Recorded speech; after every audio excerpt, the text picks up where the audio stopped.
discuss our concerns and analysis of the proposed Forest Service plans affecting the Idaho Panhandle National Forest, the Lolo National Forest, and the Kootenai National Forest. Can you all hear me okay? Yeah. Okay. Speak up a little bit, or is that good? It's good, okay. Thank you. So the agenda tonight, just a brief introduction. We'll go through some meeting protocol. It's a little bit different than the first town hall meeting that we held. We're going to begin with a presentation. It'll take probably about an hour. We're going to try to go through it as quick as we can. But for those people that weren't at the first meeting, and then those of you that maybe didn't catch everything that was presented because we didn't have a good microphone and we didn't have enough seats for everybody to be able to sit and see the screen. So we're going to go through a lot of the information that we presented at the last time as a recap. And there's a little bit of new information that we're adding. We'll have a question and answer comment period after that. And we'll try to keep that to about an hour or so. And if you still have questions, comments, suggestions, or you want to talk about it, we're going to stay around afterwards to talk to you one-on-one for as long as you'd like. I'm presenting tonight as a meeting facilitator. I am a member of the Sanders Natural Resource Council. And the meeting protocol for tonight is to just let you know that this is a meeting conducted by a citizens organization. We're a non-governmental organization. It's a meeting of citizens for citizens, and the advertising and the cost of putting this meeting on are done at our expense. It's not a publicly funded meeting. We are recording tonight. The summary of the SNRC findings and concerns to date will be presented. As we understand them, we still have a lot of questions as we go through the material. It's on. Mic's on? Yeah, I'm asking people to remind people to turn your cell phones off. Oh, that's what you wait. Yeah, if you won't mind, please turn your cell phones off so we don't get interrupted at a bad moment. For a good moment. Anyway, we are a group of citizens, and we've been studying these plans and trying to get our questions answered. And we don't have all the answers, but we do have a lot of concerns from what we're reading in the plans. And so pretty much everything we're presenting tonight, or most of it, is direct information from the plans that concerns us the most. And there's also more. We haven't gotten all the way through it yet. There's some other things in there that we haven't dug into yet, but tonight we're concentrating on the Grizzly Bear Amendment. It's a part of the Kootenai National Forest Plan, and it also is part of some of the other forest plans that are being done at this time. We will have questions and comments following the presentation. There's going to be a time limit on the Q&A, and that's just going to depend on how many people want to speak tonight. We'll try to give you an amount of time that'll be limited so that everyone has a chance. And for future updates, please sign up. We have a supporters contact list. If you'd like emails or newsletters or more information, please make sure you sign up on one of the clipboards. They're in the back of the room. I have one here too. Give us your contact information so that we can keep you informed of future meetings and future activities as we move forward. So what is Sanders Natural Resource Council? We're a council of local citizens, and it's an organization working to protect local citizens' rights to live a rural American lifestyle and to promote responsible management of our natural resources and enhance the resource-based job opportunities in this area. We are presently working very hard to try to ensure that the Forest Service fulfill their stated mission to sustain the health, diversity, and productivity of the nation's forests and grasslands to meet the needs of present and future generations. At this time, from our understanding of these plans, we believe it's wrong for the Forest Service to close off these access routes to the national forest, especially without involving the most affected citizens gaining public support for their plans. There's too much evidence showing how bad these closures would be for both the habitat, the environment, and the economy of this area. We have resource advisors that are helping us. This is all volunteer, so we're not working on this full-time. We don't have a full-time staff. We do this in our time as we're able to, but we've got resource people from different disciplines that are helping us, including forestry and timber managers, natural resource managers. We have a wildlife biologist with us tonight, and we have other biologists who are consulting with us, recreation planners, legal counsel, legislators, conservationists, political activists, business owners, landowners, and forest users. So there's quite an array of people that are helping us to go through these plans and to ask the questions and to pull out the things that we think that you should be aware of before it's too late to have a say in what happens with these plans. So why are we meeting? Basically, we want you to know our concerns. We want you to be able to look up this information for yourself and know where to find it. The more people who support SNRC in a civilized manner, the more effective we can be in ensuring these public lands are managed responsibly. And it seems to us that the current federal plans appear to disregard best science and law and give minimal consideration to local input, public safety, forest health, habitat capacity, and socioeconomic impacts. We want our forests to be healthy, accessible, and productive. It's not an extreme agenda. We just want our forests to be healthy, accessible, and productive. Our economy greatly depends on responsible resource management, and we are exercising a lawful civil process to incorporate these principles into federal plans, and we encourage everyone who shares this goal to join SNRC. So the main point of tonight's meeting focuses on the Grizzly Bear Amendment. We call it the Grizzly Bear Amendment for short. It includes access restrictions on over 1.2 million acres of our public land. There's 2.1 million acres in the Kootenai, Lolo, and Idaho Panhandle National Forests within the proposed Grizzly Bear Recovery Zone. And if the forest plan is approved as written, all of the federally managed public land will be subject to some level of access restrictions. Additional access restrictions will apply to the Boers area, which is outside of the recovery zone. That's the Boers bears outside of the recovery zone. We'll talk about that a little bit. At a minimum, it's 1.2 million acres are set aside in core areas, and that means that 1.2 million acres is closed to motorized travel from April 1st to November 30th, which is basically the only time of year a motorized vehicle can get up into the hills, unless you're on a snowmobile, I suppose. So, in their own words, the selected alternative will limit our ability as resource managers to respond to fire, wind throw, insects, and disease, and to provide timber or other commodities. This is a statement right out of the Record of Decision. It's page 34. You'll notice that when we do quote the forest plan, we cite the page number and the document that we received the information from, so you can look it up yourself and verify it. And what we believe is at stake as a result of these proposed plans,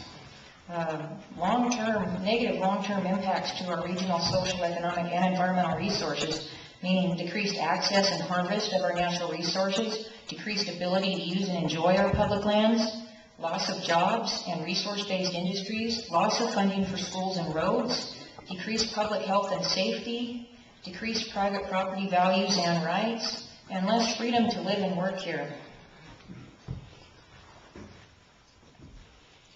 So a little bit of a timeline on this Kootenai National Forest Plan from the citizens' perspective. Now, the Forest Service has been working on these plans for a long time. I'm sure they have plenty of staff that's been working on these for years.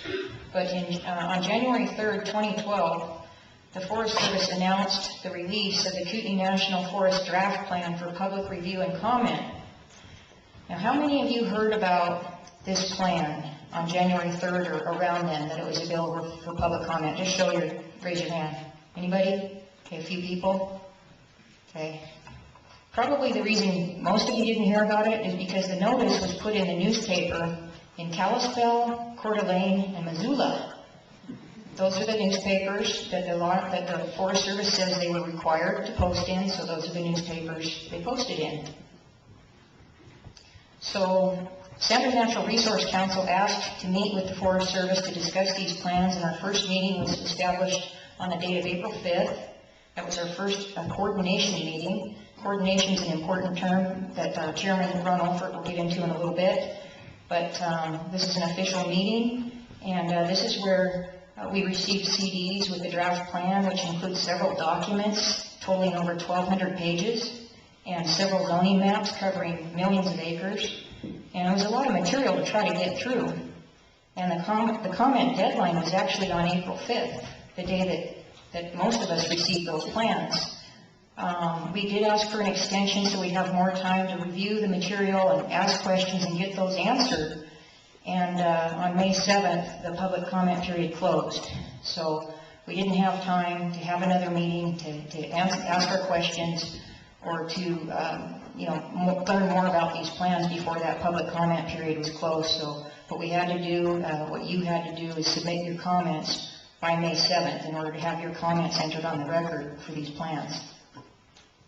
On May 10th, Sanders Natural Resource Council held its first town hall meeting in Trout Creek to present information and publicly share our concerns about these U.S. Forest Service plans. We thought people ought to know about this. We were really concerned about it, and we thought you should know about it too. And on May 15th, the U.S. Forest Service refused to meet with us for our second coordination meeting. And apparently the reason was because we had held a meeting to let people know about these plans, and that didn't go over too well with them. So the communication was ended at that point, and we still want to meet and have our questions answered and find out what's going on. But with the comment period being closed, the talking is just talking at this point, unless we pursue other avenues for having the local input incorporated into these plans, which is what we're trying to do. So I asked the question before, did you hear about the new forest plans or know what a bear management unit was before Sanders Natural Resource Council started advertising for the town hall meeting? How many people here knew what a bear management unit was? Okay, by April 28th or so? Okay, a few. How many didn't know what a bear management unit was before April 28th? I didn't. Well, I guess April 5th I did. But that was because of Sanders Natural Resource Council. It wasn't because the Forest Service gave the information to me, presented it. So how many people had time to read the draft forest plan and the amendments and make comments before the period closed on May 7th? Anybody? How many people didn't have time to read the Forest Service plans and comment before May 7th? See, that's the problem. Are there any landowners that are here tonight that know they're in a bear management unit, zoned in a bear management unit? Okay, a few. Okay. Did the Forest Service notify you that your land was being zoned into a bear management unit? That's a problem. Basically, to summarize, in a nutshell, the Grizzly Bear Amendment is going to severely restrict access and use of our public lands.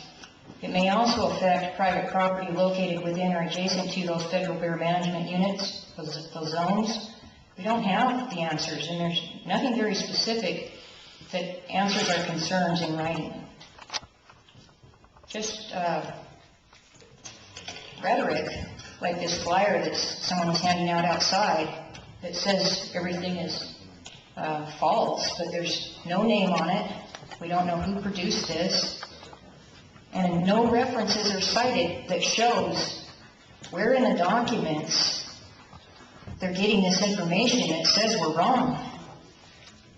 And they say be careful about false and misleading information. So yeah, definitely be careful. So when you add it all up, there's 2,158,000 acres within the Cabinet Yaak Grizzly Bear Recovery Zone. So it's about 2.16.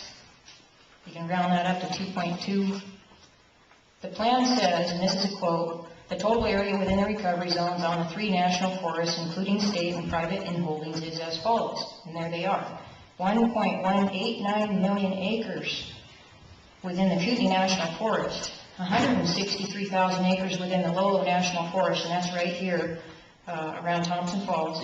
806,000 acres in the Idaho Panhandle National Forest. That's a lot of acres. So what's a BMU? A BMU is a bear management unit. Excuse me. 2.1 million acre grizzly bear recovery zone.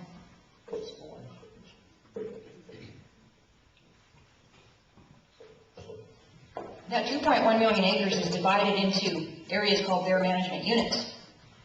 Access, use, and resource management will be restricted on federally managed lands throughout the BMUs and the BORs. The BORs, the bears outside the recovery zones, that's additional acreage. It's not included in the 2.1 million acres.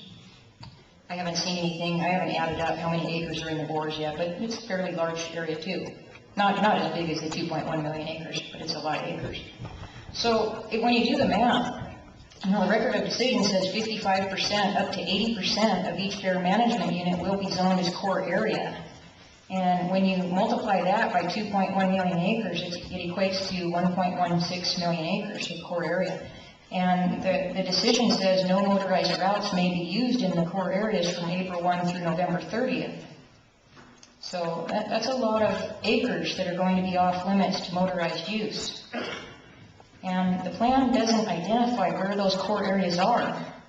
It doesn't state where specifically those core area boundaries are. It shows the bear management unit boundaries, but we don't know what part of the bear management unit is going to be closed down. We only know it's going to be over half of each bear management unit will be closed to motorized access. So we also don't know which specific roads or trails or other use areas will be closed or removed. They say they're going to tell us that later, one by one. So what's a BMU core area? Here's a definition right out of the record of decision from the Grizzly Bear Amendment. It says, by definition, security habitat is an area or space outside or beyond the influence of high levels of human activity. Open roads, vegetation and fuel projects, and high-use recreational areas such as trails or campgrounds are examples of activities that reduce the amount of secure habitat that is available and may result in displacement of bears.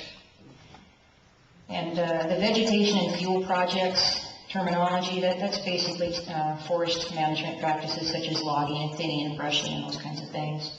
They don't call it that anymore. There's a lot of things that aren't really spelled out. You have to really try to figure out what they're saying. There's a lot of terminology in there that they're afraid to use, I guess, because it might offend somebody or somebody might catch on. The plan says core area is an area of secure habitat within a BMU that contains no motorized travel routes or high-use non-motorized trails. That's non-motorized trails. During the non-banning season, from April 1st to November 30th, and is more than 3/10 of a mile, 500 meters from a drivable road. And again, this is a quote straight out of the record of decision, page 10, of this Grizzly Bear Amendment.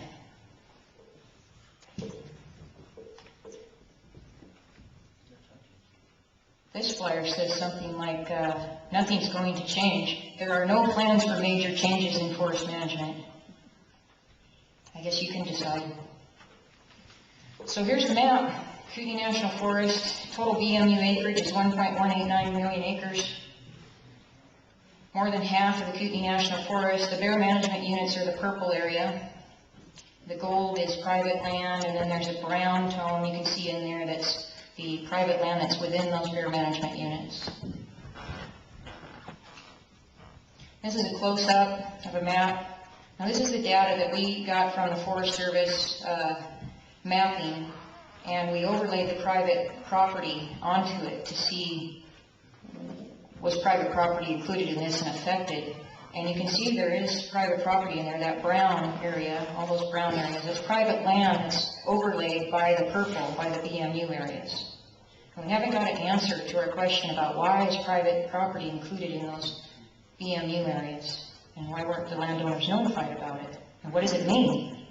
If the Forest Service doesn't have any impact on private land, why are those private lands included in there? Okay, so the Lolo National Forest, here's the BMUs right down here by Thompson Falls, and you can see they go all the way to Weeksville. And so basically everything in our forest near here from Weeksville up to the Idaho border is in these bear management units. So the known restrictions in In the non-core areas of the BMUs, we talked about the core areas. The core areas is where the motorized access is prohibited. In the non-core areas, there's also some road restrictions, route densities. There's formulas, but basically open motorized route density of greater than 1 mile per square mile on no more than 33% of a bear management unit. Total roads means that both the open and the closed ones, the gated roads, there's going to be a limit on those too. Even gated roads will be limited.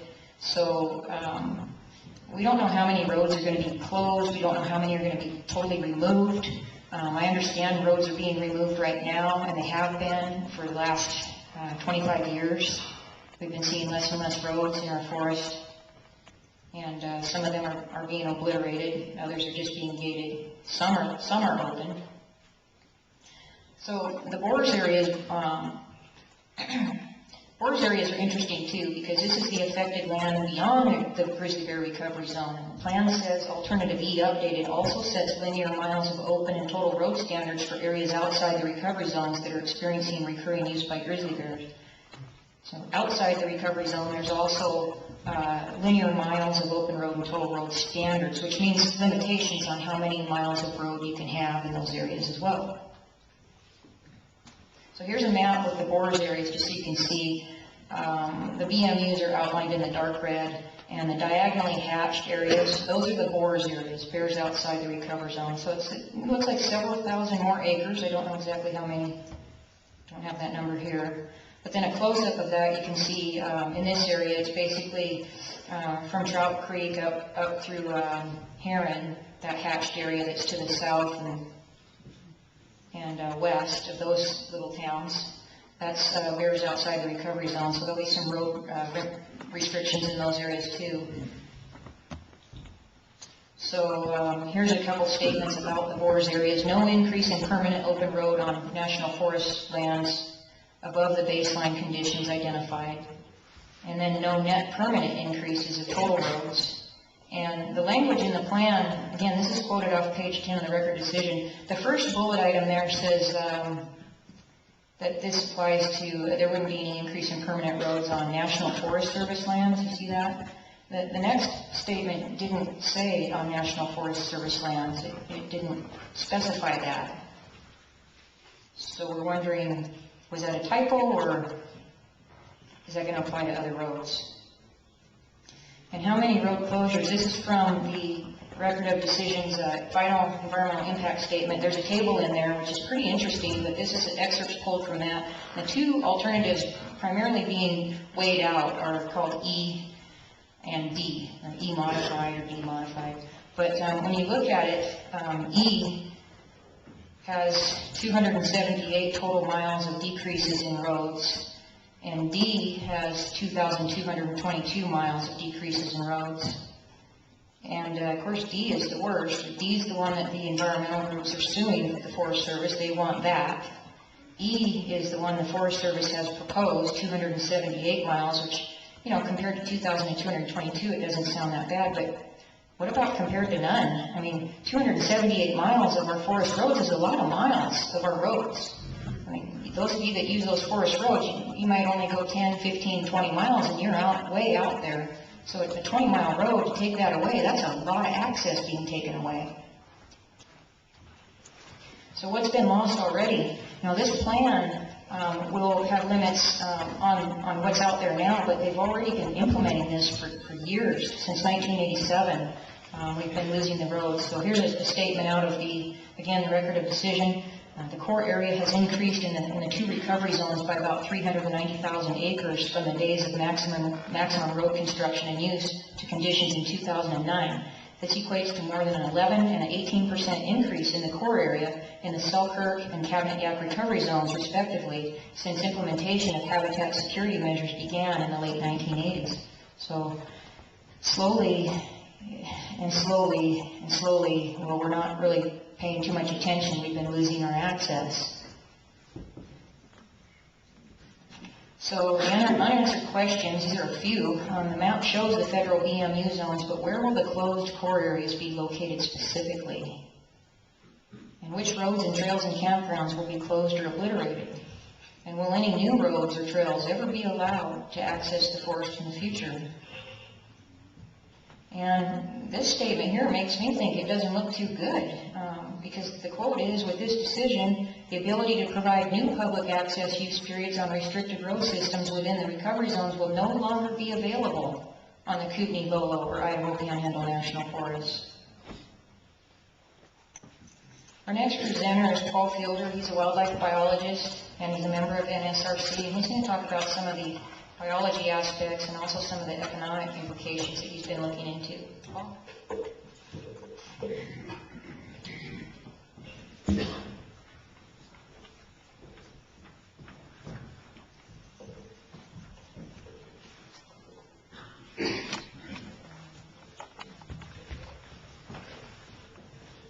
My name is Paul Fielder. I'm a retired wildlife biologist.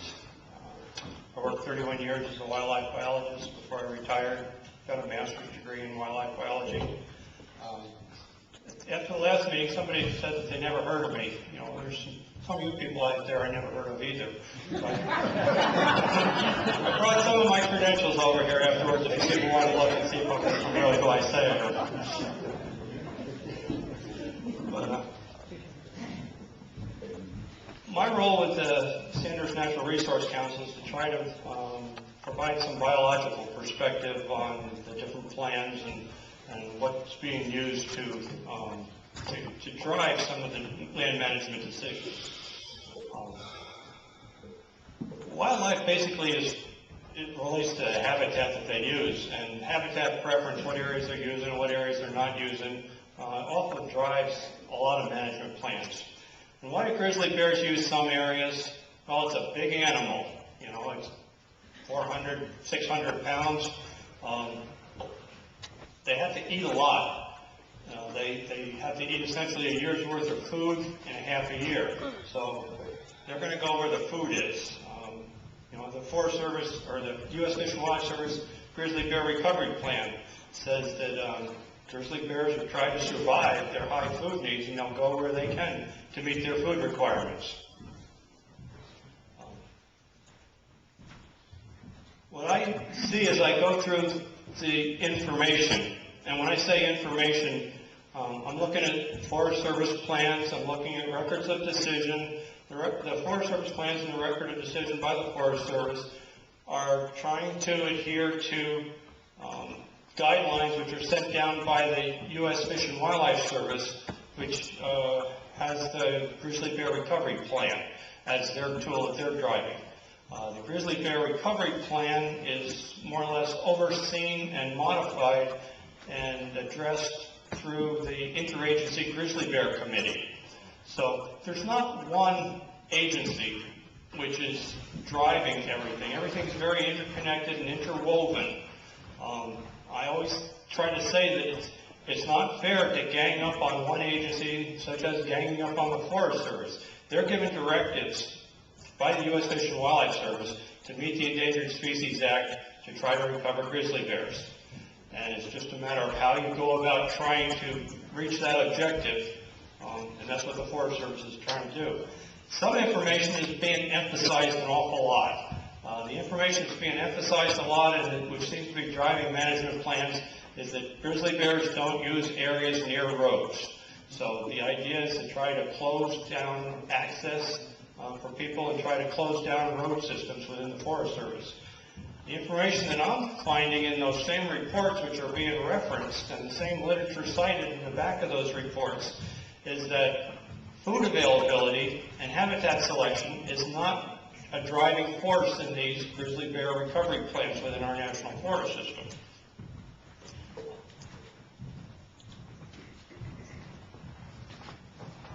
When you think about it, most of the roads tend to be in the low areas, the valley bottoms, the stream beds, the creek beds, and things like that. There's not a whole lot of roads up on ridge tops. And with the changing food habits of grizzly bears, with the seasonal food habits of grizzly bears, you know, they move up and down elevation-wise as seasons change and the food becomes available and very palatable. They're always looking for the highest protein food, and that's usually the stuff which is just emerging, just flowering, and those stages like that. So they're trying to select for high protein. So they're spending a lot of their time in high elevation areas and habitats, which is away from roads, because the roads tend to be in the valley bottoms. Now, timber management programs actually improve grizzly bear habitat quality. And when I say habitat quality, I'm talking about the food that they eat. Food is one of the most important things to grizzly bears. So timber management programs increase grizzly bear foods. How do they do that? They open up the forest. Grizzly bears are feeding on broadleaf plants mostly. They don't eat pine needles. When the grizzly bears are using densely forested areas, they're using the dense forest areas adjacent to openings, whether it's an avalanche chute, a timbered area, a mountain meadow, or something like that. So they're keying in on the broadleaf plants. When you go in and you selectively harvest an area, you use the modern timber practices that we've got nowadays to harvest timber, you open up the habitat. You create more broadleaf plants, you create more berries, you create more bear food. But a road closure doesn't do anything to improve the amount or the quality of the food for grizzly bears behind that road closure sign. Now, the recovery goals handed to the U.S. Forest Service by the U.S. Fish and Wildlife Service through the Grizzly Bear Recovery Plan for the Yak Cabinet area, the goal is to have a population which is going to be about 100 bears. And they say that as a minimum. There's also a set of reproductive criteria for the number of female grizzly bears with cubs within the recovery zone. They need to have 6 females with cubs over a 6-year average within the grizzly bear recovery zone. And if you look at the population dynamics within a grizzly bear population, if you have that many productive grizzly bears over a 6-year period, and you look at the age and the sex ratios of the rest of the bear population, it comes out to a population of about 100 grizzly bears in the Yak Cabinet area. Also, part of the recovery goal is human-caused bear mortality, and that seems to be a driving factor in the recovery plan. They want to have zero grizzly bear recovery, zero grizzly bear mortality until they get up to the recovery goal. Once they get at the recovery goal, they can tolerate 4% of a grizzly bear mortality caused by humans. Now, human-caused grizzly bear mortality can include illegal poaching, people that are hunting black bears and mistake a grizzly bear for a black bear and accidentally shoot that, somebody who's out hunting and is attacked by a grizzly bear, or just people that come in conflict with a grizzly bear and have to shoot a grizzly bear in self-defense. Another form of grizzly bear mortality is if a bear is causing problems, eating livestock, harassing people, prowling in campgrounds or something like that, and the bear has to be removed as a management decision by a management resource agency. That's considered another source of grizzly bear mortality to the population. So they want to have zero grizzly bear mortality. Human-caused grizzly bear mortality, of course, is also a vehicle collision. If a grizzly bear gets hit by a vehicle or a train, anything that was human-connected. And bears are not going to be delisted until they get to this population goal of about 100 grizzly bears in the Yak Cabinet area, until they get to the reproductive goals as far as the proportion of females with cubs in the ecosystem. And I forgot to mention the densities. There's about 22 of these bear management units, and there needs to be a female with cubs on a 6-year average in 18 of those 22 units. So they're looking at a fairly good density of grizzly bears and productive grizzly bears within the ecosystem. Now there's about 2,600 acres within the grizzly bear coverage system for the Yak Cabinet area. Square miles. And they want about 100 grizzly bears in that population. So that comes out to about 26 one grizzly bear for every 26 square miles. By comparison, when the As referenced in the U.S. Forest Service Grizzly Bear Recovery Plan, when they wrote that plan, they referenced the density in the Yellowstone area of one bear for every 34 square miles. So just in comparison, we're looking at a relatively high grizzly bear density goal for the Yak Cabinet area. Can the Yak Cabinet recovery zone actually meet these recovery goals? Well, the grizzly bear has a real large home range, as most of you probably know. They wander a lot. You know, the grizzly bear recovery plan says that grizzly bears can travel up to 1,000, or their home ranges can exceed 1,000 square miles.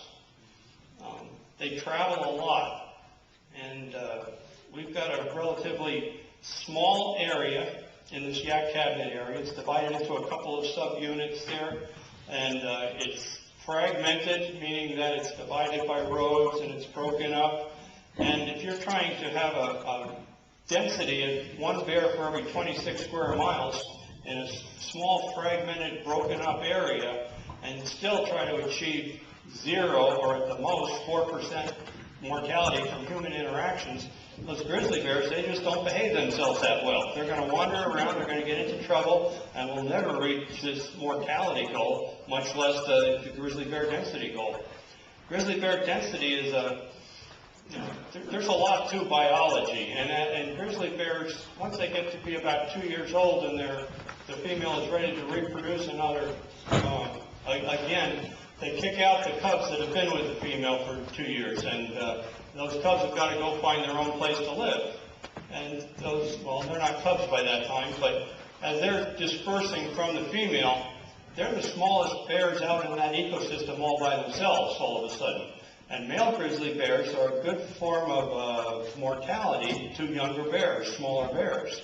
So these grizzly bears have got to find their own home range somewhere where there isn't a great big bear. And that's when they start filtering down into our neighborhoods.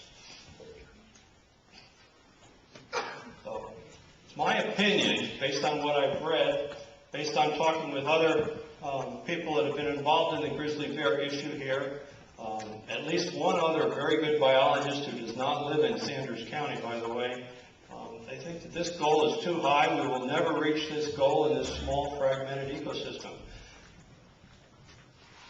And that's going to be tough for the Forest Service because they're handed this goal by the U.S. Fish and Wildlife Service.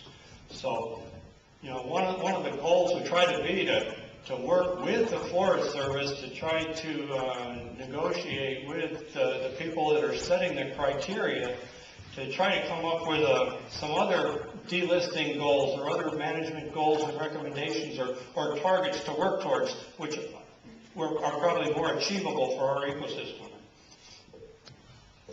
So I just went through this. Are the goals realistic?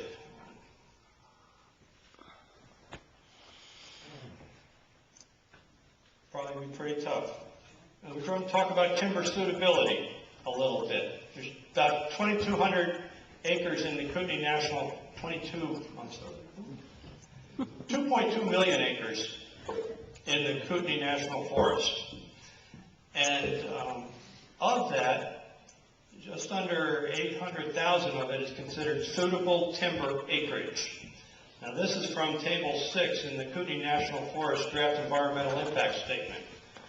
And why is only about 1/3 of our Kootenai National Forest suitable timber acreage? Because you have to take out all the unsuitable acreage. Now unsuitable acreage is places where you just can't grow trees. You know, the habitat, the soil isn't right, it might be wet meadows, it might be a rock slide or something, the trees just don't grow there. But under that unsuitable acreage, you also have to take out other management restrictions. So if you have a core area for grizzly bears, or an area that's a bull trout recovery zone, or an area that's within the wild scenic river management zone, if there's other management philosophies that are tying up that acreage, it's no longer suitable timber acreage.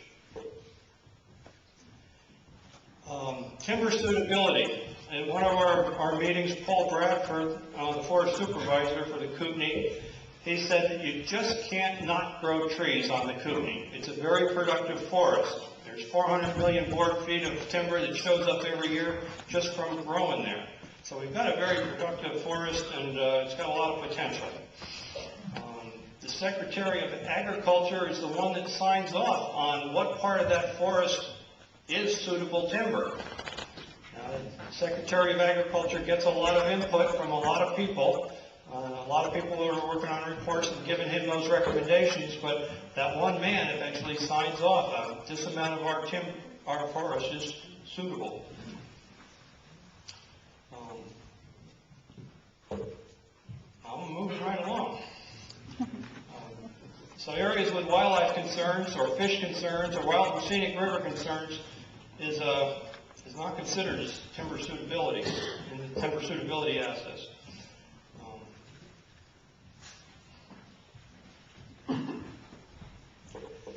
The record of decision concerning the motorized access plan, the Grizzly Bear Amendment, on page 36, it says the reduction in access to the suitable timberland base will potentially result in a reduced timber harvest levels. So we're going to see less timber harvest opportunities out there. The Forest Service manages over 50% of the lands in Sanders and Lincoln County. That's 50% of the total lands. Now we all know that these lands are real rich in natural resources, not just timber, but other natural resources that I see a lot of people out here that I know are out there in the woods gathering firewood and hunting and using a lot of our forest resources. We've also got mining and timber here that can support a lot of economy in our area. But Sanders County and Lincoln counties are the two counties with the highest unemployment rates in the whole state. Yet we've got some of the richest natural resource lands in the state. It would be ideal, and what the Sanders Natural Resource Council is trying to work towards is maximizing the use of our natural resource base to try to help our local economy, help our job situation, and keep people here so they don't have to move to North Dakota to try to find a job. We've got a lot of natural resources, and we should be using them locally.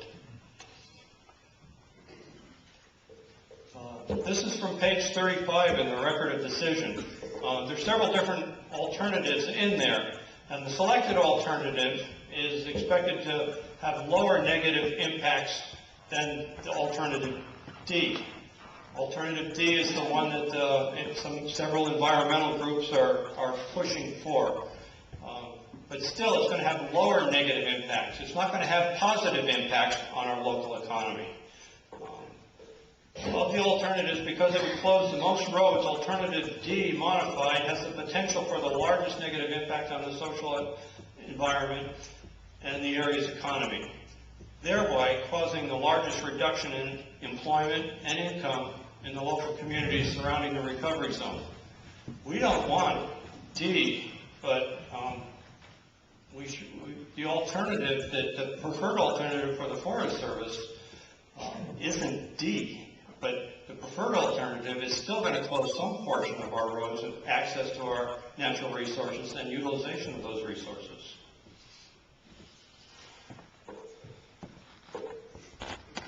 So we've got alternatives D and alternatives E.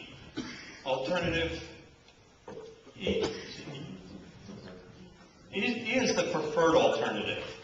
But both of these are going to have between moderate and high effects on our social economic environment. The area economy, recreation jobs, they say that there shouldn't be much of a change in recreation jobs in the area.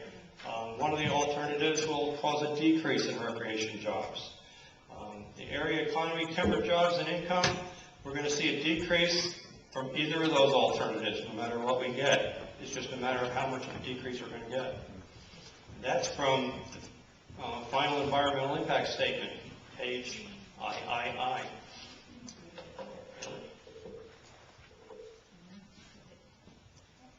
Ron Alford, chairman of our Sanders Natural Resource Council, is going to be the next presenter.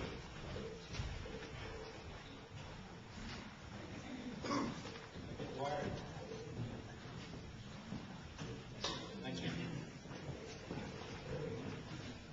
I am Ron Olford, Chairman of the Sanders Natural Resource Council, and before I get into my assigned topics, I wanted to make a couple of comments about the council. It's a really diverse group of people, as Jennifer mentioned, and as you can see on the flyer that you picked up as you walked in. One of our founding principles, our core principles, is that we're a group of individuals, not groups. In fact, we don't even allow a person to represent a group in the council. There's a reason for that. We don't find protection of rights for community or groups in the Constitution or really anywhere that means anything to our founding fathers' way and what they left us as a heritage and a way of life. So we live by that principle. And the people that we have on the board and in the council are well educated. There's a wide variety of talents, and we make use of those wherever possible. My background is in science originally. I worked in the field and then changed careers to the computer industry, in which I worked for about 20 years. So I have a technical background as well. Who wants to close our forests? Well, there's a number of groups. There's a number of entities.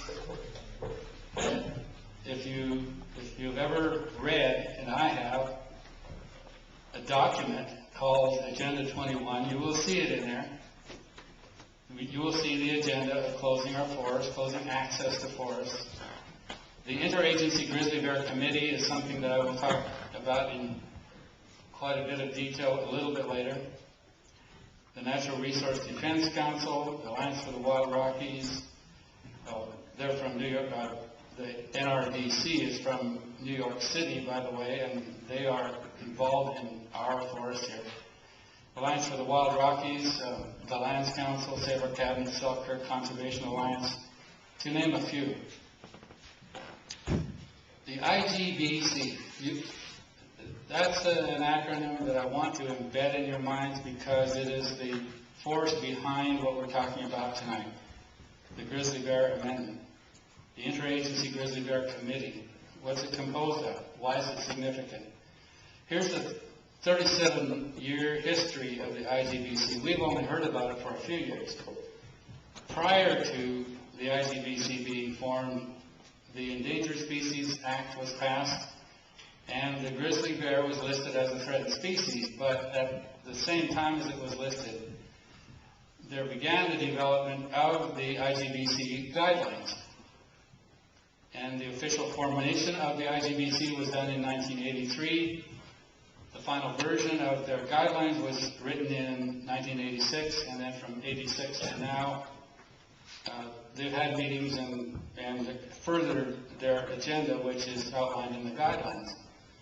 Who are the guideline signers?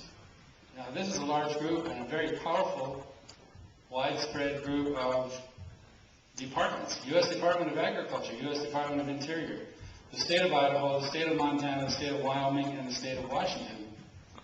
The IGBC members, Forest Service, regional forester for 3 different regions, 3 different foresters, the National Park Service regional director, the U.S. Fish and Wildlife Service regional director, the BLM, Bureau of Land Management, Montana State Director, Montana State Representative, Idaho State Representative, Wyoming State Representative, and Washington State Representative.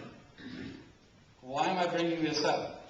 This is the organization that crafted, wrote, developed the Grizzly Bear Amendment.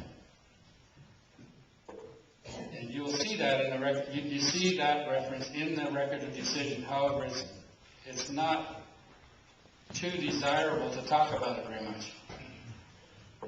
The IGBC, they also have some other, what they call invitees.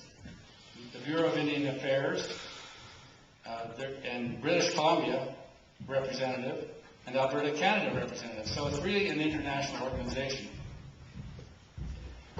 Subcommittees, these are the different ecosystems that they cover. But, and I'll just read through these because I think there's another slide that indicates a broader scope than this. Yellowstone, Northern Continental Divide, Northwest Ecosystems, and then there's another subcommittee that's called Research. What is the management policy of the IGBC/Forest Service? Now, in the IGBC guidelines, there are agreements between these entities, these federal departments. Land uses which cannot be made compatible with the goal of grizzly recovery are under Forest Service control will be redirected or discontinued. Let that sink in for a minute. That's in the IGBC guidelines, page 2. The management direction of the Forest Service portion of the IGBC. In Management Situation 1, that is, in VMUs, management decisions will favor the needs of the grizzly bear when grizzly bear habitat and other land use values compete. I heard somebody say, of course. The IGBC method, there's one part in here that I would like you to note. The effects, that is consequences of proposed activities on determined grizzly habitat. So the focus, and the reason I brought this up here is that the entire focus of the guidelines, and I've read the guidelines, is the effects on determined grizzly habitat, not on human beings. That's my ad-lib at the end there. That's not written in there. All right, here's the statement. This is now deviating a little bit from the IGBC. Here's a quote. The recent flyer, that's our flyer that we put out a couple of weeks ago, claims that there are threats of arrest and jail time, $50,000 fines, and loss of firearms being implemented in association with the Access Amendment. The Forest Service has nothing in their Code of Federal Regulations, CFRs, even remotely consistent with that claim. Yes, that's okay. The district ranger said that in the letter. Here's what the Forest Service law enforcement website says. And I'm not going to read all of this, but I highlighted a word here, arrest. It says that they have all this authority. In fact, here's the reference. Part 261 of 36 CFR refers to regulations that apply to all national forest lands nationwide. If you go back up in here and look, it says that they have, as part of that mission, LEOs, law enforcement officers, and those law enforcement officers, by the way, are Forest Service law enforcement officers, not your local police. Carry firearms, defensive equipment, make arrests, execute search warrants, complete reports, and testify in court, etc. Okay. The big question, okay, now let's move on to what we can do. Is there a way for ordinary citizens at the local level to have a real impact on federal government plans and actions, and change the trend of big government trumping the rights and interests of local citizens? If so, how? What are these things that we have tried? Well, here's a few of them that some of us have tried. I've tried it. I've been involved in all of these things except demonstrations and rallies. What has been used successfully? A lawful process called coordination. I'm going to go through this coordination part here fairly quickly. The definition being equal in importance, rank, or degree, not subordinate. That's something that we remind ourselves all the time. The coordination mandate says that federal agencies must coordinate with local government before proceeding with projects. In some states, that's similar state law. In Montana, we do have some laws that enforce coordinate or require coordination. Federal coordination laws, the main ones are the Federal Land Policy and Management Act, the National Forest Management Act, and the National Environmental Policy Act. The National Forest Management Act, here's the wording, shall develop plans coordinated with local governments. And the planning rule, which is under the NFMA, says it shall coordinate land management planning with local governments. And other federal laws with coordination requirements, here's a list, just so that you know that it's not just a very narrow scope. It is included in many acts and executive orders. There's one executive order that I want to especially point out, and I will talk about it a little bit more later, and that's Executive Order 13575, the last one on this slide. You know, lawyers always look at case law when they prepare cases or when they're researching something, and there's a body of case law that supports the true definition of coordination. What is local government? Well, this is the definition right out of the United States Code. A unit of general local government, a school district, or other special district established under state law. How is coordination initiated? Local government must do it because the federal agencies will not do it voluntarily. That's just historical fact. The local for example, the Board of County Commissioners does the following. Well, I skipped the slide there. What they do is they pass a resolution, they write a letter to the agency and ask them to come to the table, and that the meeting is scheduled, they come to the table, they bring an issue to the table, and they go on with these meetings to resolve issues and negotiate solutions.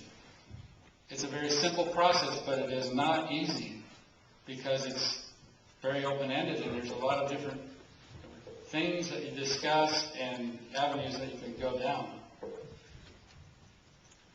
Now here's this is something that was tried here in Montana to introduce a bill, and I think Greg Hinkle wanted to talk a little bit about that. I'll let Greg do that a little bit later. Would that be okay? So I won't get into this too much, except to say that it was introduced and passed the Senate, but it died in the House Local Government Committee, partly because the Sanders County officials opposed coordination. And here's a quote from a letter that they sent. We would like to go on record as strongly opposing SB 117, which would require coordination between, and you got that right, require coordination between local government, school districts, special districts, and the federal aid government. They almost had it right. There's some parts of this that are not right. But it wouldn't have actually required it. What SB 117 would have done, citizen, the ability to require that the local government hold a hearing on their request for coordination if they chose not to do it. They just couldn't just arbitrarily decide not to without holding a hearing and explaining themselves. And here's a copy of that letter, just for the record. This is just a list, because in that letter it said that in this letter right here on the screen, it says that we, the Sanders Natural Resource Council, which has been behind this since 2007, couldn't give them any examples of where it worked. Here's a few. And here's a specific one in Montana. And I know because I've worked with the chairman of the Glen Lake Irrigation District Board, Steve Curtis, on coordination there. They've had successes. They had successes very quickly in the use of coordination. Modoc County, California was one of the first ones that had successes, and they stopped species listings and maintained forest harvest and prevented road closures.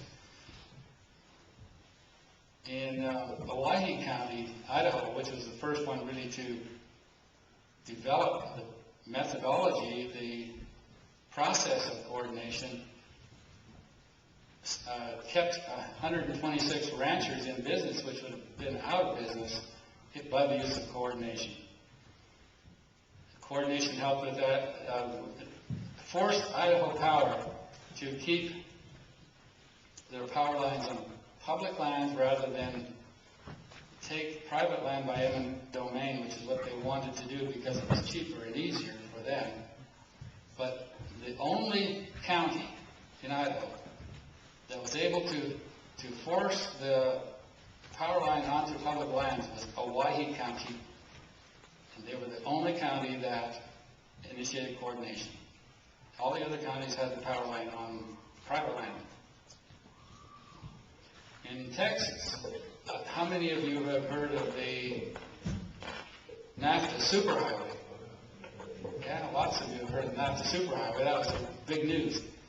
Well, the first leg of that was the Trans-Texas Corridor, supposed to create a new freeway several football fields wide, all the way up through the heartland of Texas, some of the most productive land there, and cut right through towns and counties and school districts. So they got together, these little tiny towns that had volunteer mayors, and initiated coordination on the EPA and the Department of Transportation, U.S. Department of Transportation, and the U.S. Highway Department, and they eventually stopped it. The governor of Texas had to pull the plug on that. How and why is SNRC using coordination? We're a non-governmental organization. We're not a local government. In lieu of Sanders County officials' refusal to implement coordination to protect local citizens' rights and interests, SNRC has invoked coordination with the U.S. Forest Service under the authority of federal law, Executive Order 13575. And that is a very, very clearly worded law that says that the federal agencies and the Forest Service or the Department of Agriculture is specifically listed there to promote the prosperity and economic health of rural America. Well, this is rural America, by the way. So, and it says that not only state and local and Indian tribes governments are authorized to coordinate with the federal agencies, but also, and that's the big one, also non-governmental organizations. What is it? It's any nonprofit voluntary citizen group which is organized on a local, national, or international level. It's pretty broad. And the state, now going back to the reason I threw that in there, going back to the stated need for the IGBC, it says in there that to achieve the recovery of the grizzly bear, it is necessary that all federal and state agencies with responsibility for the species coordinate their management and research actions to the greatest extent possible to ensure the best utilization of available resources and prevent duplication of effort. What is missing? No representation of local government is indicated in the IGBC guidelines. So those IGBC guidelines are not according to federal law. The IGBC is not a federal agency. It's a conglomeration of a whole bunch of federal agencies, but its guideline is written incorrectly. Should have included local governments. Federal law says that agencies must also coordinate with local government. Even the Endangered Species Act indicates that. Now let's talk a little bit about what the Sanders Natural Resource Council has been doing about the grizzly bear amendment. We filed an appeal in December, on the 23rd of 2011. We had 20 reasons for the appeal, very explicitly written out. The relief requested is withdraw the record of decision. The only relief we can see is for them to withdraw the record of decision. Now I want to toss in a little comment here. It was hinted at so far, but I want to make it explicit. The record of decision and the FSEIS associated with it do not, and this is what we've been told over and over again, do not make site-specific decisions. But what does it do? It sets standards and guidelines upon which all future activities of the forest, all future projects of the forest, when this gets implemented, every project in those are meeting the standards and guidelines. So when you read minimum 55% core area and you read the standards that are set by the core area, the projects, those are the site-specific things, have to drive towards that. And that's where you'll get the road closures. Imagine sitting there in negotiation or in a public meeting with the Forest Service, and the Forest Service says, you have the right to comment on this project. And you say, well, we don't want you to close the roads. And they say, we have to close the roads because we have the set of standards and guidelines that require us to close the roads. And that is explicitly in there that says that every project must do that. So, and another thing I want to mention is you cannot pick berries. But they say you can't get into where they are. You can't, we're not saying you can't get firewood, but we're saying you can't take a truck or use a chainsaw. So I want to make that clear. The appeal action so far, in our appeal, we have made multiple requests for hearing, for a hearing, a face-to-face hearing, which have been denied. We've had meetings, we've written letters, we've had phone calls. This is all documented. The appeal has been moved from the deciding officers to the regional forester and now to the chief of the forest. The appeal status is that it is under consideration for discretionary review by Chief of the Forest Service, Tom Kidwell. Under consideration. He hasn't decided yet. So, what can you and I do? We can write, email, fax, phone Tom Kidwell's office and ask that he decide to do a discretionary review of the SNRC appeal. Now, because we don't have much time, 15 days, less than that, 10 days. Yes. That should be in the, make sure you get the handout because it's on there, I think.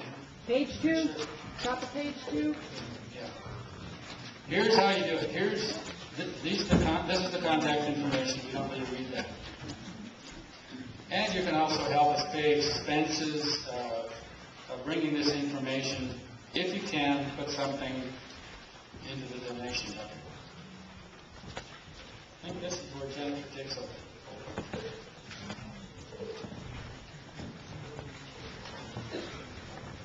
Thank you, Ron. Thank you very much. You've been very patient. We appreciate that. We're just about to get into the question and answer and comment period here. But just to recap, why help Sanders Natural Resource Council? The more people who support the SNRC effort in a civilized manner, the more effective citizens can be in ensuring public lands are managed responsibly. We can't just complain about it. We can't gripe about it. We can't point fingers. We can't even argue about it. We've got to get together and help this effort to move forward with the Forest Service so that we can have our public lands managed responsibly. SNRC wants our forests to be healthy, accessible, and productive. Our economy greatly depends on responsible resource management. SNRC is exercising a lawful civil process to incorporate these principles into federal plans. And I encourage everyone who shares this goal to join SNRC. There's information on that flyer. You can receive a membership form, and it's I think it's just $10 a year to join. So we've kept the cost down so that as many people that want to can participate. So our top goal is to protect local citizens' rights to live a rural American lifestyle. That's you know, it's a pretty simple goal, but we're losing that right. And if we don't do something about it, before we know it, it's going to be gone. We want to promote responsible management of our resources, and we want to increase related private sector job opportunities. We want to ensure the Forest Service fulfills their mission statement to sustain the health, diversity, and productivity of the nation's forests and grasslands to meet the needs of present and future generations.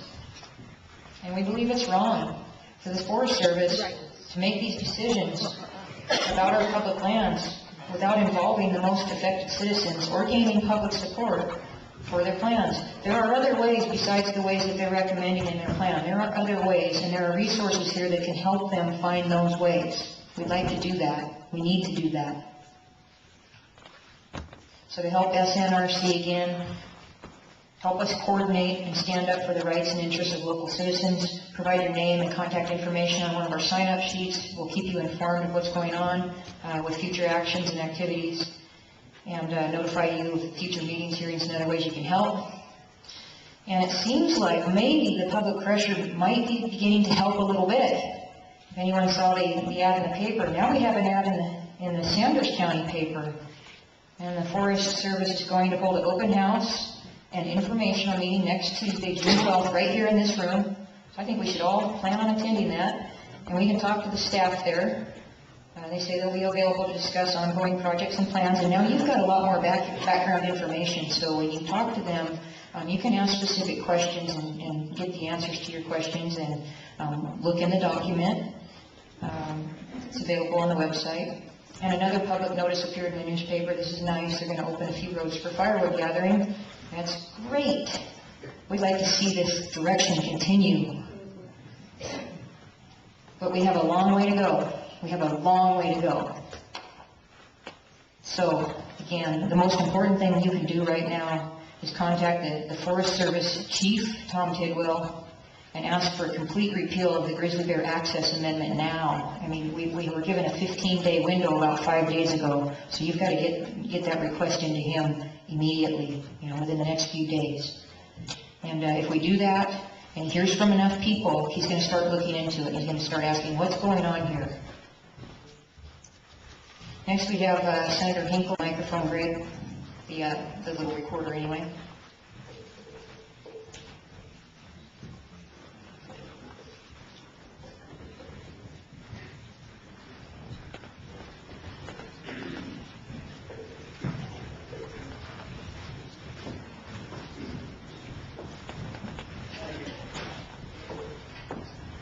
Thank you, Jennifer.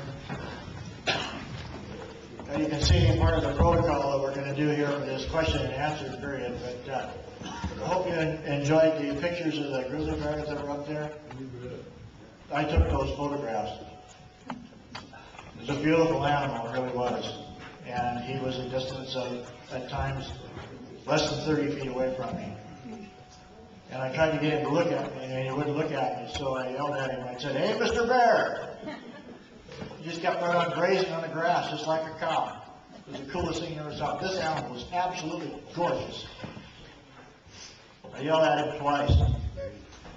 He wouldn't even look at me.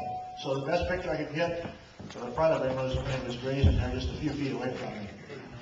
Was it a dangerous situation? Yes, it was. But it wasn't from the bear. Because what you can't see in that picture is I'm standing on a white line on a 70-mile-an-hour highway, and the traffic is going back and forth. The bears don't like to use roads. Okay, let's see a show of hands to those who would like to make a comment or questions. Questions or comments? Okay, there's not very many. I expected a lot more. What I want to do is kind of conduct this in the same manner as we would in a hearing in the Capitol building over there. So all those who would like to make a question or a comment, I would like for you to line up. We don't have a microphone stand, so I'm afraid you're going to have to look at my face because I will hold the microphone. But I would like for everybody to come up and get in line to where they can ask a question of the panelists and what was presented this evening. I'm sure that they're prepared to do whatever it takes.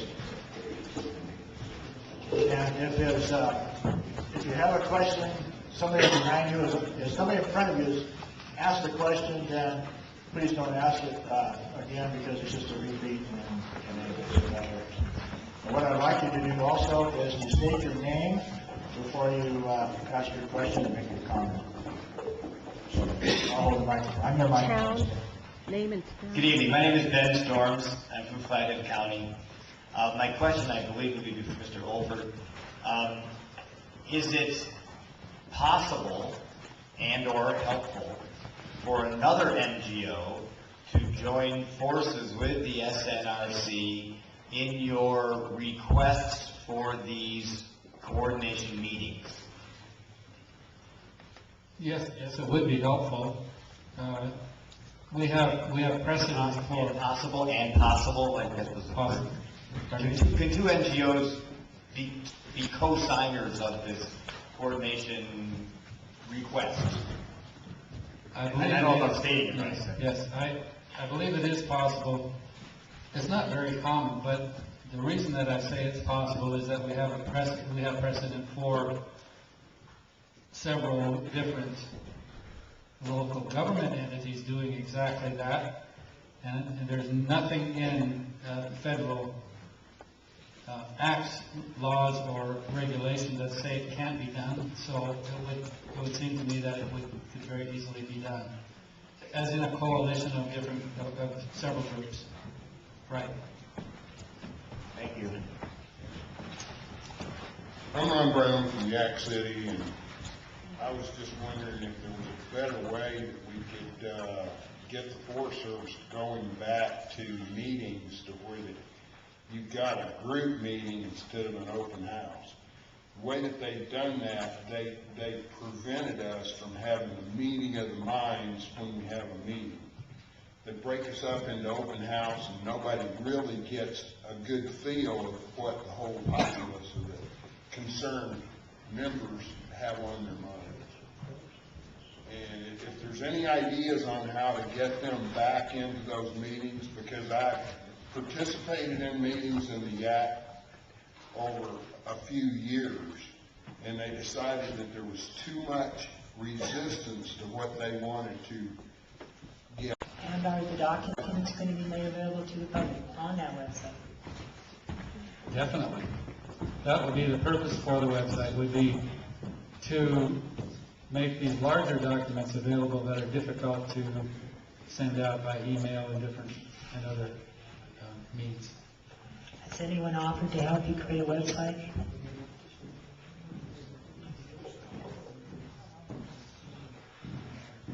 No, not at this point. I'll help if you wish. Thank you.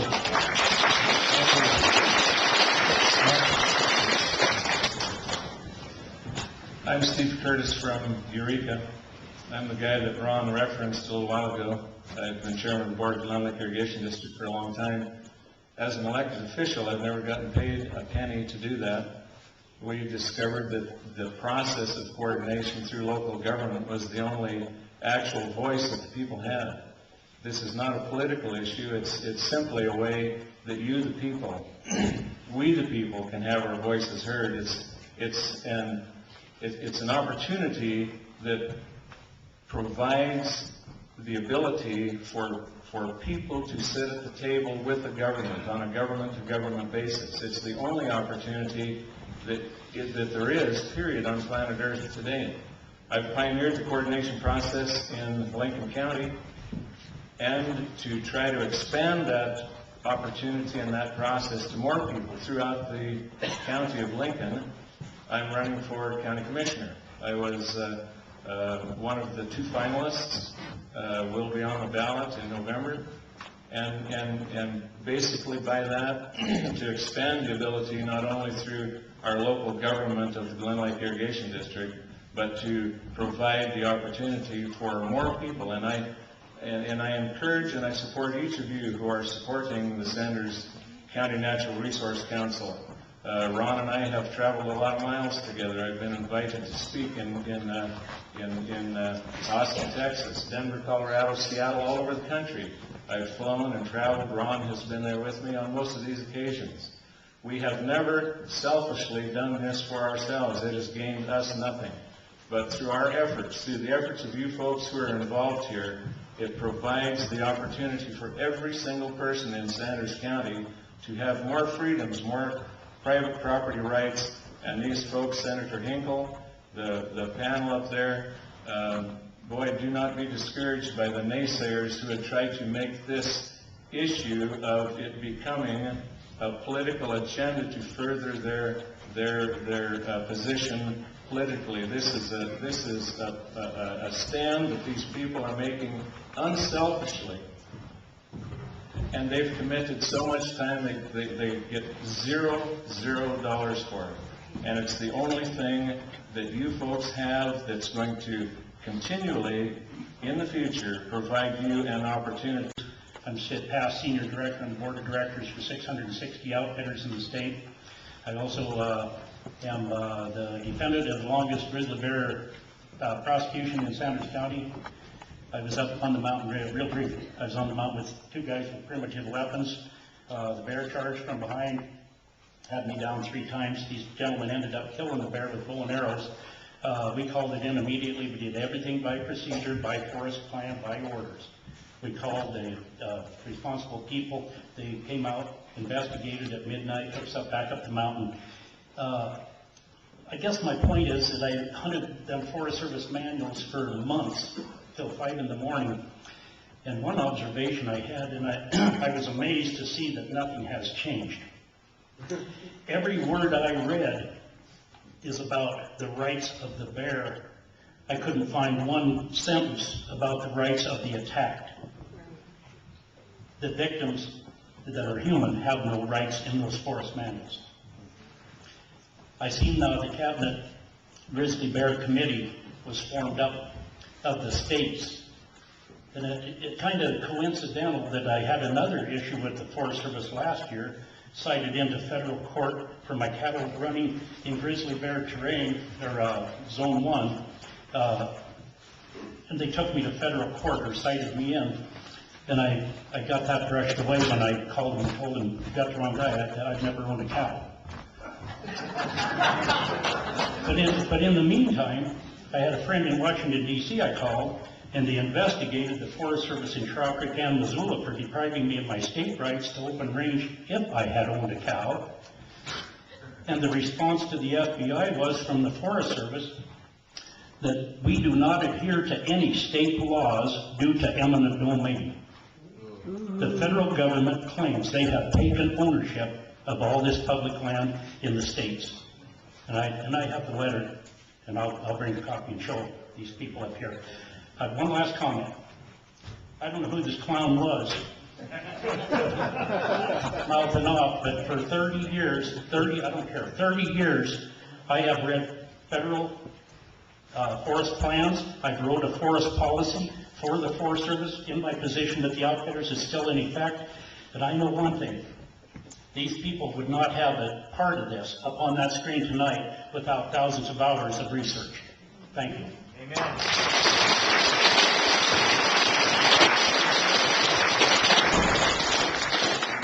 Hello, my name is Mike Phillips, and I'm a Sanders County resident. And I have one comment and 2 questions.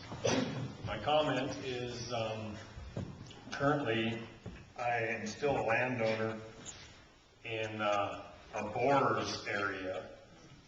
And within the last 5 years, the Kootenai National Forest has been working on a fuels reduction project in the Little Beaver Creek area, which is about 8 miles north of town here. That section, or that particular cut, was just a fuels management. It's not even a major logging operation. And I've been sent numerous impact statements that look easily the size of a phone book in a big city. If you want to know how many hours go into these. And that project has been, and to the best of my knowledge, is currently still in a stalled state. So if you think that it hasn't impacted us and our areas, it has already, even without the new, grizzly bear, amendment. So that I do know personally. My one question is, I would like to see the document of a little closer, to see the county commissioners that didn't sign off, if that's available. And thirdly, my last question is, and this is a question to everybody here, Paul pointed out a number of 100 grizzly bears. Well, I think we all can remember about 10 years ago, maybe 15, where we were told a number of, let me remember this, 30 breeding pairs and 300 in a 3-state area. We're 10 to 15 years past that process. And everybody ask yourselves where that process has led.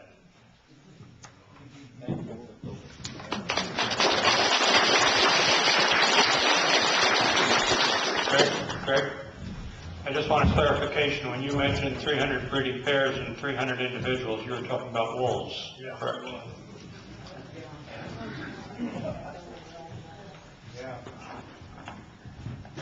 I'm Al Marty from Plains, and I have a couple of things. I was hoping I didn't have to come up here. I was hoping somebody else would ask this question or make a comment. But the other comment was that with the government's requirements for delisting the grizzly bear, it's just plain as a nose in your face that those requirements are set up so it's a permanent delisting, and they never do want to delist them. And my other question is, since the Sanders County, I don't know who all the politicians are included in the Sanders County leaders or government office holders turned down this federal coordination, why don't we get some kind of movement going among the citizens to put pressure on our officials to do what they're supposed to do, and let them know that we want that coordination, and you know they're working for us.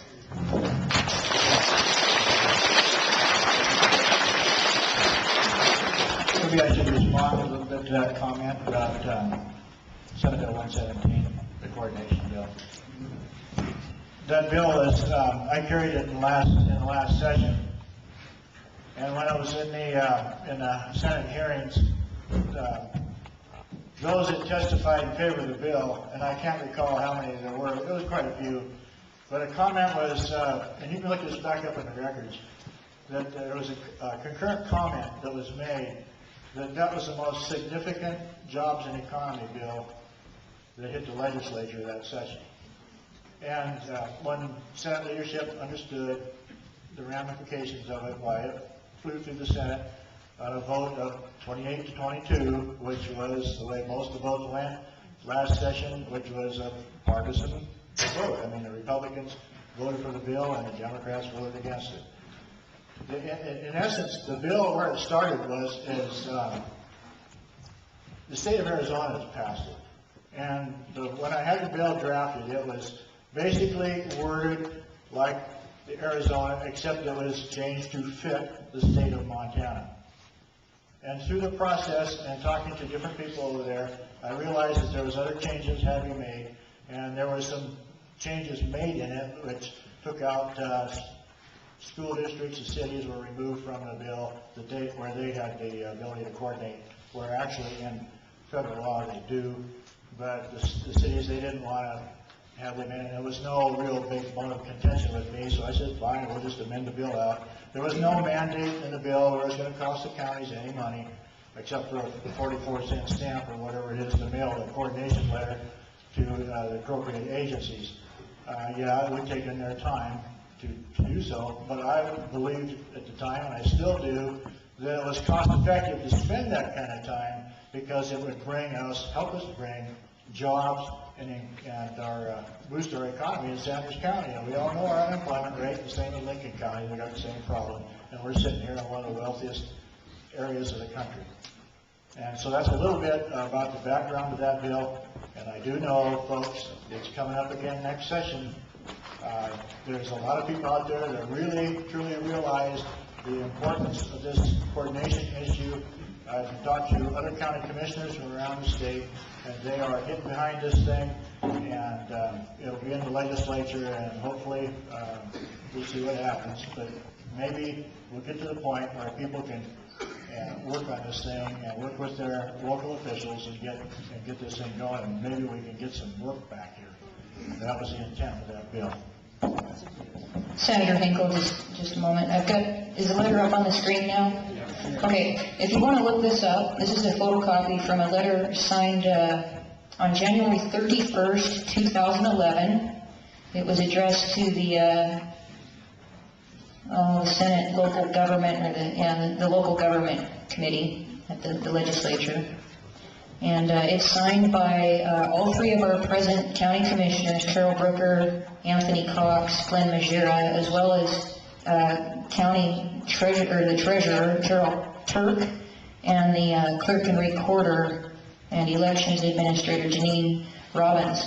And the thing that bothers me about this letter the most is not that they opposed coordination. I mean, yeah, that wasn't too good, but maybe they didn't understand it. But there's a statement on the end of the letter that says that this coordination legislation came from a far-right group that has an agenda. And maybe that's what they thought at the time, but hopefully now, because some of our commissioners are here, maybe now they realize that this is not a far-right agenda. This is people. This is our life. This is our lifestyle. This is our livelihoods, our jobs, the people that live here, regardless of your political affiliation. And this is not a far-right agenda. This is an American agenda. It's called freedom.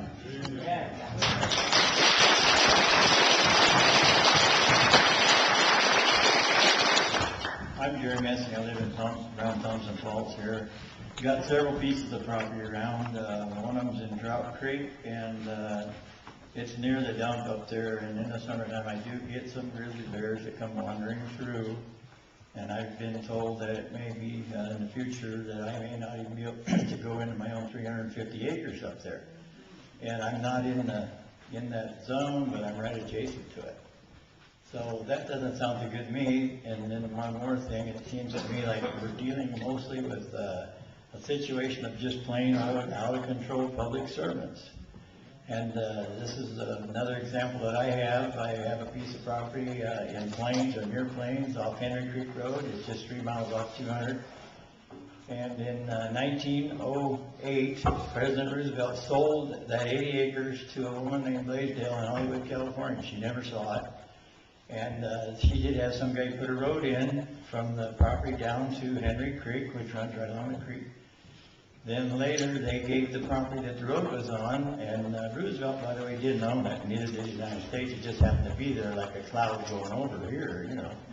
But anyway, so then they gave the other property they didn't own to the railroad to sell to fund the railroad. They immediately sold it to Anaconda Mining, the largest real estate speculator in the world.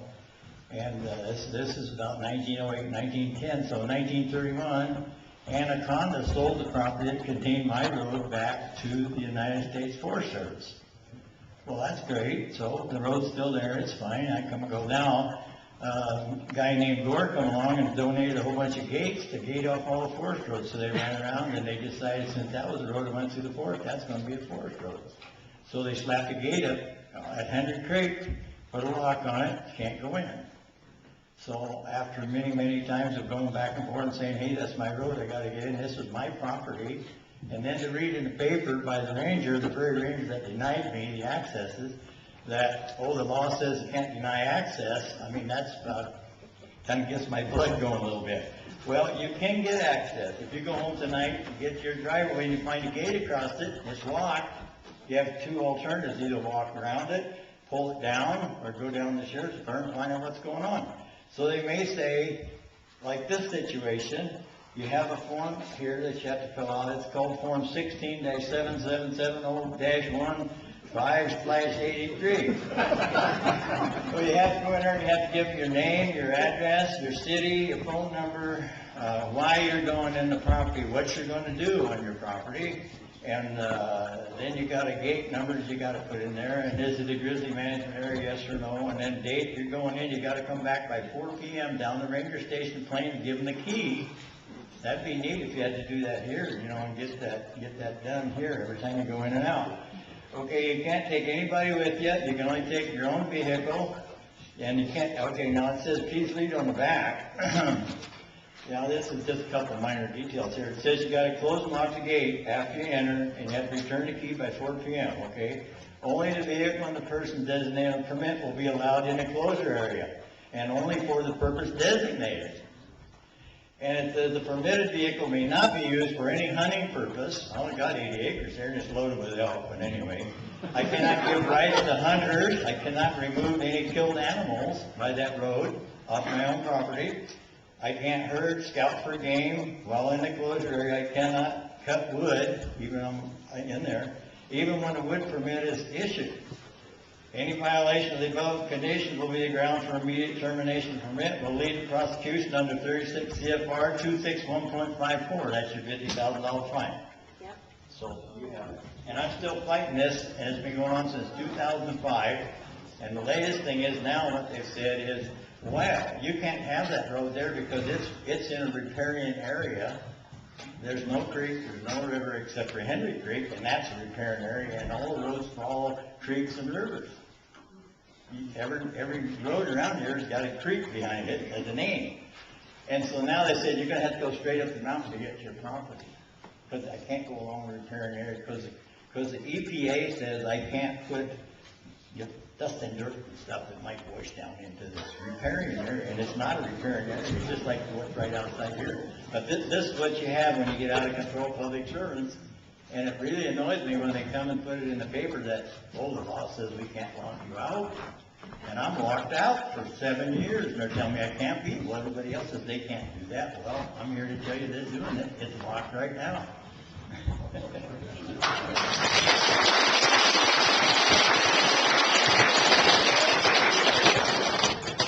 My name's Pat Legard from Plains. I've never lived more than 100 miles from where I was born, so this is my home by chance, not choice, and I love it. My question for you folks is, all the comments have been about us as individuals.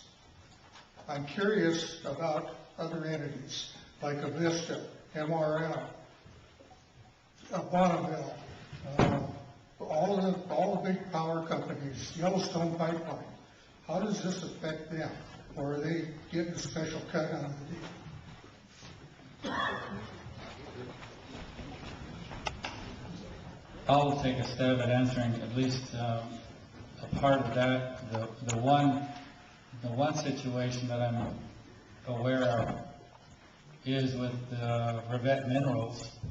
They have a stake, they have an interest here, and they have made deals with the Forest Service, to my understanding. I'm not intimately familiar with their deals, but that is what I've read, is that they've agreed to do certain things to mitigate if the Forest Service will allow them to mine, or the U.S. Fish and Wildlife Service, whoever happens to be the agency at the time. I believe that the other businesses, industries, do have an interest in it.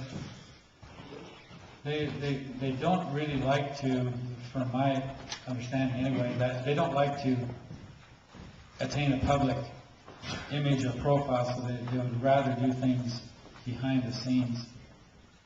And maybe we have no qualms about talking to them, about seeing what we can do to help any of these other businesses.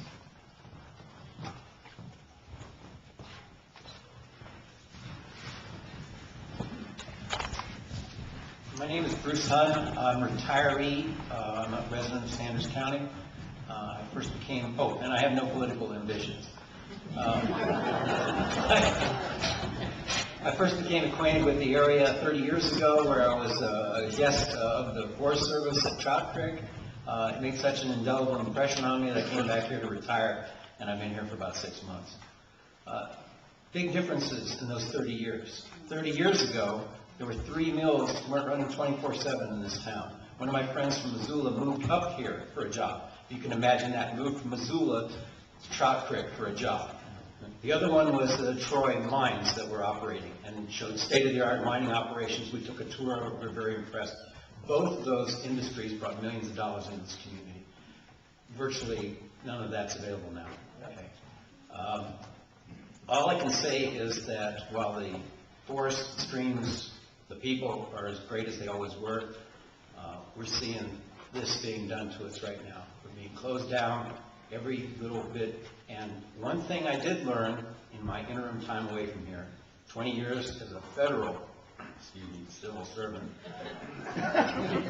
is that people at the high level of government, for example, Mr. Tidwell, are very sensitive to public opinion. And if he gets enough feedback from enough people saying, this is my problem, this is my problem, this is my problem, he's going to get on the phone, he's going to call the regional forester, he's going to call the supervisor, he's going to call, and he's going to say, what is going on up there? And if I learned anything from 20 years of civil service with the federal government, it is bureaucrats are sensitive to public feedback. That's all.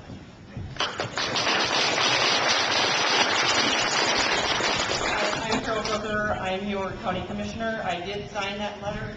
I don't want to politic tonight, so I just want to say a couple of things about that letter. For one thing, the only reason that I was against Senate Bill 117 was because there was, in the beginning, a mandate, and I don't want the federal government to come down and tell the Sanders County Commissioners what to do. I don't want the state government to come down and mandate that I have to do something, just like I'm sure Greg, as a senator, doesn't want the federal government coming in and telling what the states do. The only thing I didn't like about it was the mandate. And then the other thing that happened is the cities and the schools came to the bill writers and asked them to be taken out of it. And so my big question was, why were they just dropped out of it, but the Sanders County Commissioners or the other counties in Montana were mandated to do it? And that's the only reason I signed it. I have been to meetings all over the western United States, Washington, D.C., on coordination. I know what coordination is. In fact, I don't want to politic here, but I can say that in the last 18 months to 24 months, there's 3 projects that I coordinated with the Forest Service, or that we coordinated with the Forest Service. Just because it's not written in the paper, or we don't come out and talk about it all the time, we are coordinating with the Forest Service. And I don't have any qualms with coordination, if that's what the people want us to do. Well, why didn't you invoke it in 2008?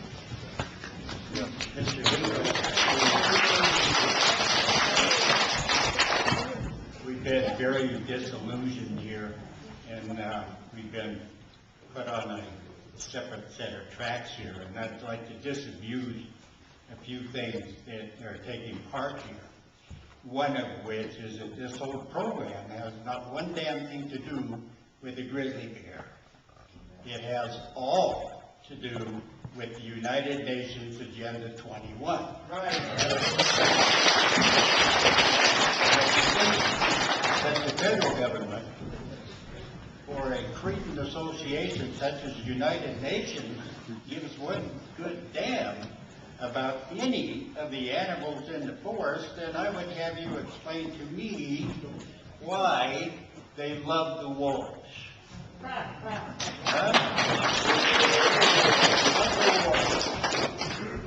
Okay, all this is about is private property being taken away from those individuals that have private properties in these areas.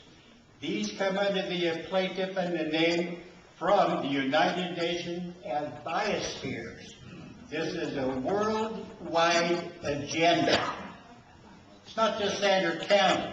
It's already happened in Yellowstone Park.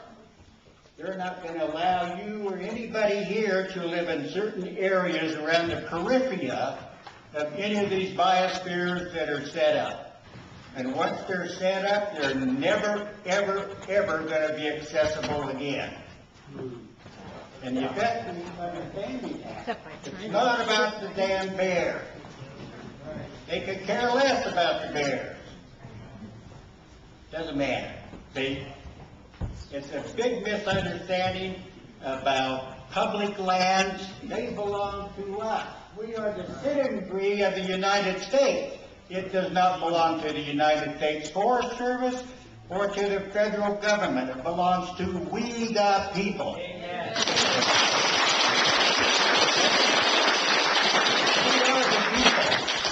have a voice in this. It's about locking us up and locking us out.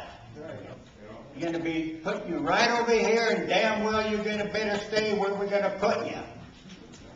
That already happened to a few Aboriginals that we know that live in the close proximity of this county.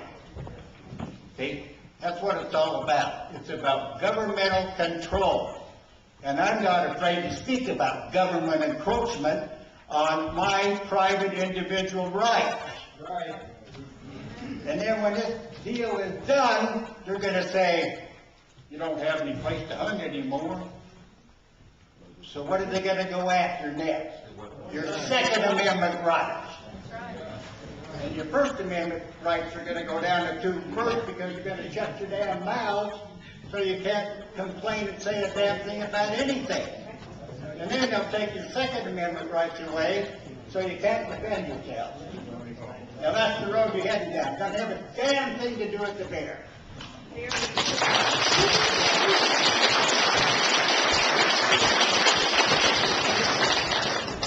My name is John Chopin. How do I top that one?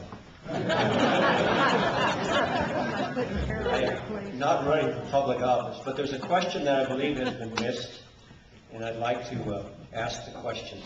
How does the bear management units, the forest plans, affect the value of private property, and how do real estate agencies deal with this?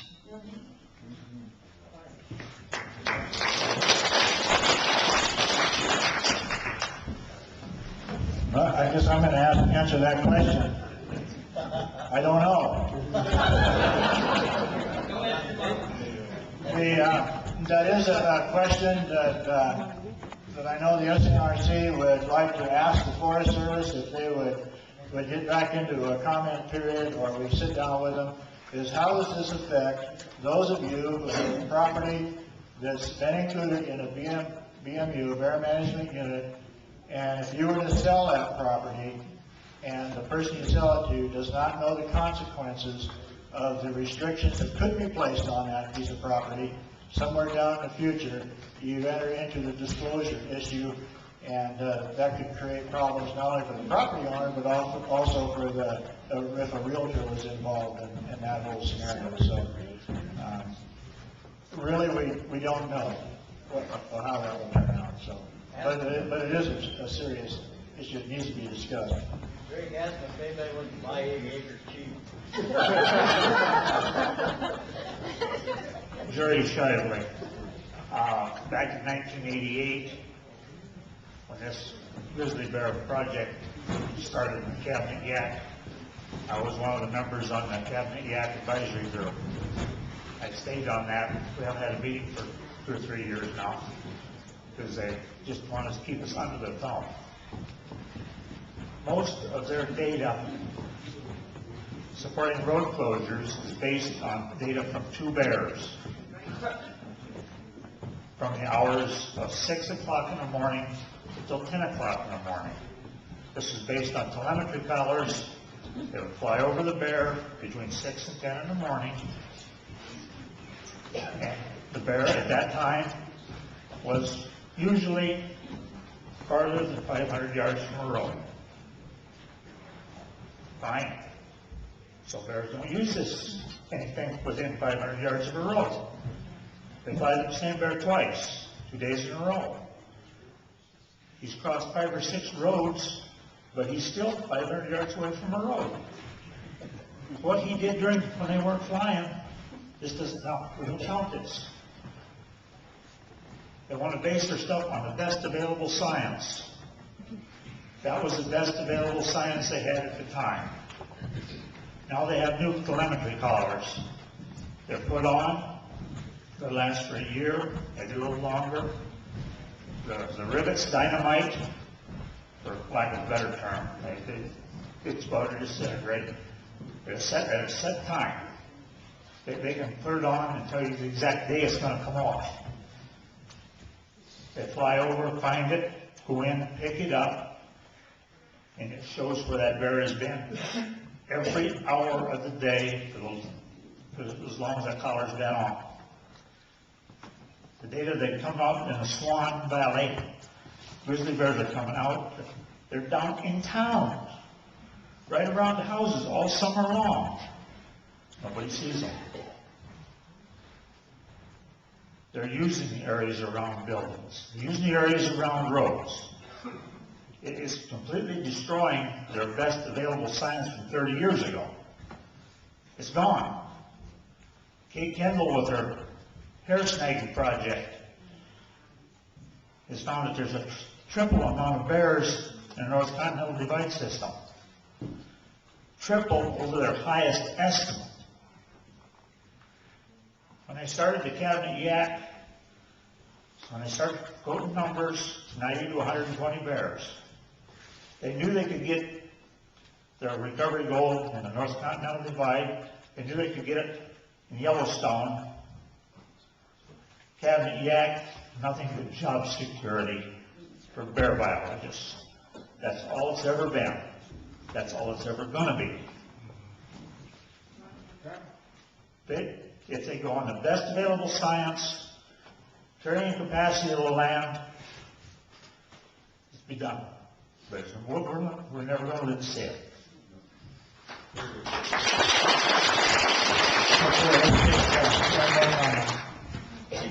My name is Ed Dosh. I live in Knoxon. I have a business, and I live in the Borge area. I would like to know why they have developed a recovery plan for an animal that has never been indigenous to this area.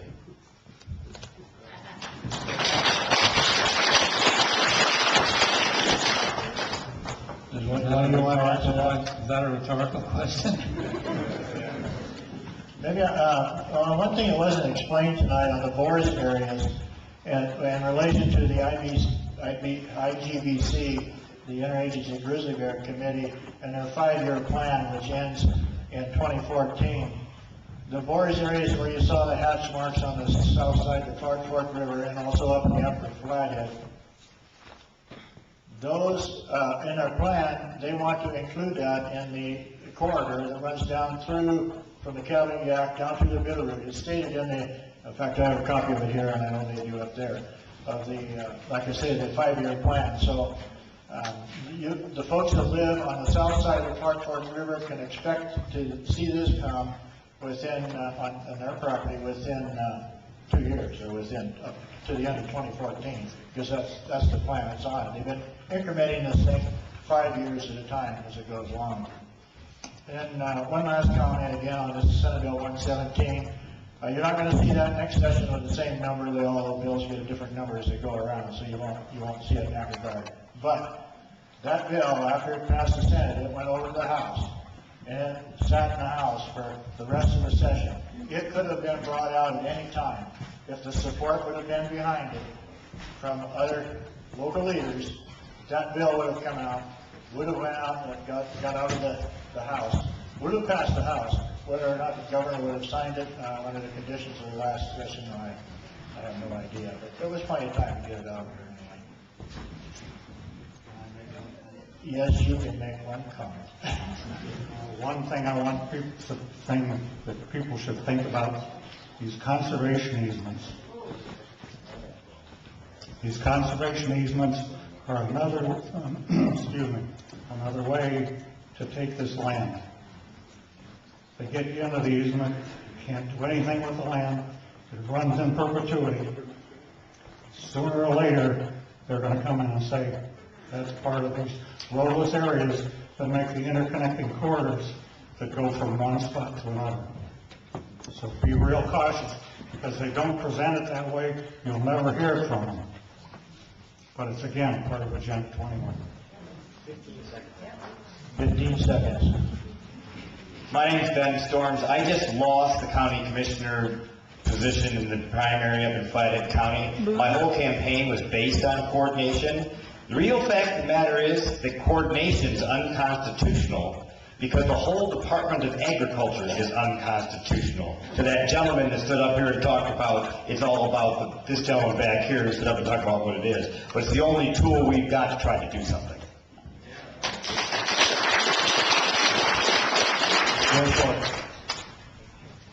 My name is Deb Cavalier, and I do have a comment.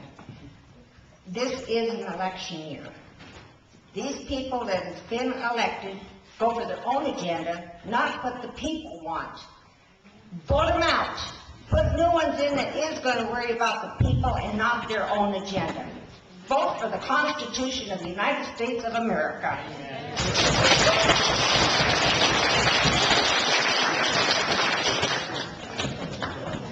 Okay, that wraps it up, folks. I appreciate it very much for coming this evening, and